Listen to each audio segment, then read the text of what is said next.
Trump va Putin yana uchrashishadi. Assalomu alaykum do'stlar. YouTube tarmog'ida suhbatlarimiz davom etadi. Kecha xabar olindi, eshitgan bo'lsalaringiz kerak. Trump va Putin 2 soatlik telefon suhbati qilishdi. Uzoq suhbat qildik deyildi.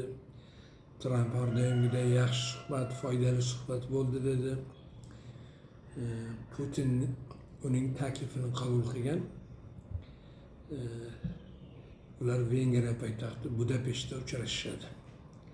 Yana hafta. Meni tushunganim, bilganim. Gap nima haqida o'zi?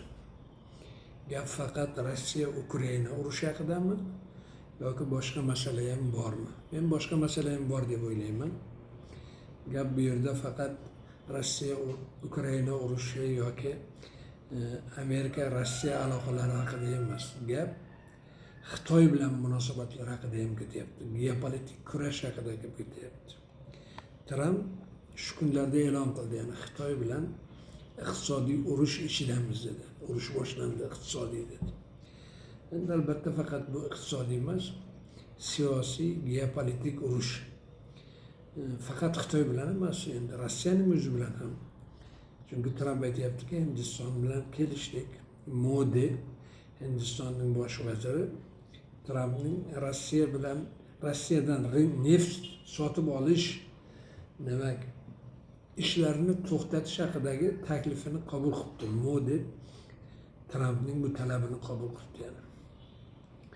Lekin mana bu Trumpning Putin bilan yangi uchrashuvi ko'proq Xitoyga aloqasi bo'lsa kerak deb o'ylayman men.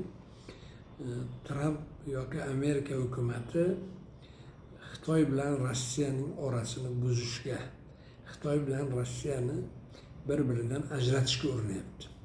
Chunki bular birga turadigan bo'lsa, Shanxay hamkorlik tashkiloti, BRICS tashkiloti, bular ancha kuchli tashkilotlar bo'ldi dunyoda va aholining ko'p qismi, masalan, Xitoy bilan Hindistonning o'zi zaten 1,5 milliarddan ikkalasining aholi 3 milliard.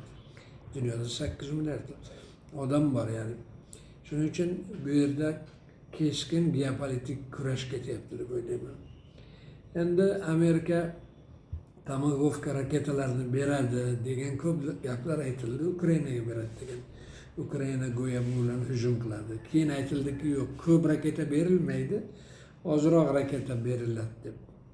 Bular urushning borishini to'xtatmaydi, yani bu urushni to'xtata olmaydi, yani Tomahawk raketalar berishni. Urushni boshqa shaklda to'xtatishi mumkin. Agar Yevropa bilan Amerika kelishsa va Rossiyaning talablari, ya'ni Ukrainaning betaraf bo'lib qolishi, NATOga a'zo bo'lmasligi, Yevropa ittifoqiga a'zo bo'lmasligi, bu masalalarda kelishilsa urush to'xtashi mumkin. Lekin bu amalga oshadimi, yo'qmi, qiyin. Mana bu Misrda bo'lgan uchrashuvda shuni ko'rdik, yani Trump demak juda katta ta'sir kuchiga ega ekan.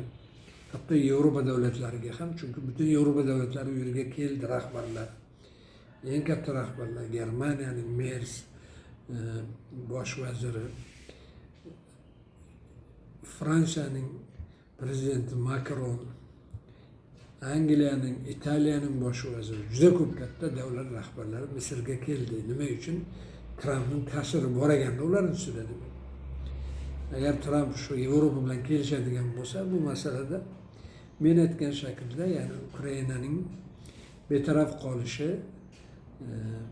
NATOga a'zo bo'lmasligi sharti bilan Rossiya tinchlikni qabul qilishi mumkin. Chunki Putin diktator, imperator, u o'zini shu Ukrainani yo'q qila oladi deb ishonadigan shunaqa bir diktatorda endi bu.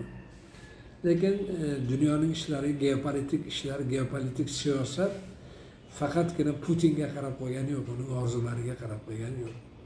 Kurash davom etaveradi baribir. Yevropa ittifoqi bilan Rossiyaning orasi nihoyatda qattiq buzilgan. Hozir bu munosabatlarni tiklashni qulay bo'lmaydi, balki tiklanmas ham. Lekin Trumpning mana shu rejasi, haqiqatdan shunday rejasi bo'lsa, ya'ni Xitoy bilan Rossiyani ajratish, bir-biridan uzoqlashtirish rejasi bo'lsa va bu reja amalga oshsa, unda Rossiya haqiqatdan ham yolg'izlanib qoladi. Faqat bitta davlat qoladi keyin Rossiyaning yonida emas, u endi Rossiya bilan gaplashishi, hamkorlik qilishi mumkin bo'lgan. Bu Turkiya davlatidir. Turkiya Erdo'g'an aytdiki, biz Rossiya gazini sotib olishda davom etamiz dedi. Bütün dunyoni Tramp majbur qilishga harakat qilyapti, Rossiyadan gaz, neft olmaysan deb. Lekin Erdo'g'an ochiq aytyapti. Bu holda shu narsa o'rtaga chiqishi mumkin yani. Turkiya, Rossiya va turkiy davlatlar, biznikilar istar istamasdan bir hamkorlik maydonini o'rtaga chiqarishi mumkin. Nimaga? Bu ham agar Xitoydan uzoqlashish uchun kerak bo'lsa, ya'ni agar bizga Xitoydan uzoqlashishni saqlaydigan, yordam beradigan bo'lsa, bu ham amalga oshishi mumkin. Lekin tezroq turkiy davlatlarning o'zlarining ittifoqi bo'lishi kerak bo'ldi. O'rta Osiyo davlatlari, O'zbekiston, Qozog'iston, Qirg'iziston, Tojikiston, Turkmaniston bugunoq ittifoq qilish kerak Yevropa ittifoqidek. Iqtisodiy, harbiy, pul, chegara, viza hammasini Yevropa ittifoqidek qilishga majburmiz hozir. Hech bizning yo'limiz qolmadi. Chunki Xitoy ham kelib turibdi, Rossiya ham kelib turibdi, qayta chaqirib majlis qilishyapti. Amerika ham istayapti O'rta Osiyoda demak bor bo'lishni. Yevropa ittifoqi ham mana Saida Mirziyoyeva o'ynab Yevropa ittifoqida o'ynab yuribdi. Yevropa ittifoqi rahbarlarining yordami bilan ularning qabuliga kirib. Nimaga? Chunki O'rta Osiyodan ular ham umidvor. Mana bunday vaziyatda tezroq bizning o'zimizning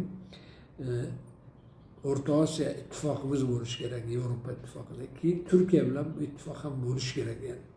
Ana shunda biz o'zimizning manfaatlarimizni himoya qila olamiz. Turk dunyosi birlashsa o'zining manfaatlarini himoya qila oladi. Endi faqat Turk dunyosi emas, musulmon dunyosi ham birlashsin deb istaymiz. Lekin bu birlik juda uzoq. Arablarning o'zlari hali bir ittifoq holiga kela olmadi. Lekin G'azo masalasida ko'rdik. Turkiya, Misr, Saudiya Arabistoni, Qatar, Urdun, boshqa davlatlar demak G'azo masalasida hech bo'lmasa bir oraga kelishdi, birga harakat qilishdi. Lekin islom dunyosining bir oraga kelib qattiq bunday harakat qilishi hozircha imkonsiz. Shuning uchun turkiy dunyo hech qilmasa, bu ham islom dunyosining bir parchasi. Turkiya, Ozarbayjon, O'zbekiston, Qozog'iston, Qirg'iziston, Turkmaniston, Tojikistonni ham yoniga olib, mana bunday bitta kuchli ittifoq kerak. Nimaga? Shunda Rossiya bilan gaplashish mumkin bo'ladi. Shunda Rossiya tepadan kela olmaydi yanimizga. Yonimizda turishga majbur bo'ladi, bizning shartlarimizni qabul qilishga majbur bo'ladi. Buni oldin aytdim, 10 millionga yaqin O'rta Osiyodan, hatto Turkiyadan ham juda ko'p bizning xalqlarimiz hozir Rossiyada mehnat muhojir bo'lib yuribdi, odamlarimiz 10 millionga yaqin. Hammasi, zaten O'zbekistondan 5 million. Ularning haqlari hozir Turkiyada o'zbeklar, qozoq, qirg'iz, turkman, Ozarbayjon, turk xalqi kabi huquqlarga ega bo'lyapti-ku, chet ellik hisoblanmasa. Rossiyada ham shunday bizning odamlarimiz huquqlarga ega bo'lish kerak. Teng huquqqa ezilmasligi kerak. O'sha yerda mehnat qilyaptimi? Hamma huquqi bo'lish kerak. Buning uchun bizga kuch kerak. Kuch kim bo'ladi? O'rta Osiyo ittifoqi va Turkiylar ittifoqi hozircha. Shularni aytmoqchi edim. Har doim sog' salomat omon bo'linglar.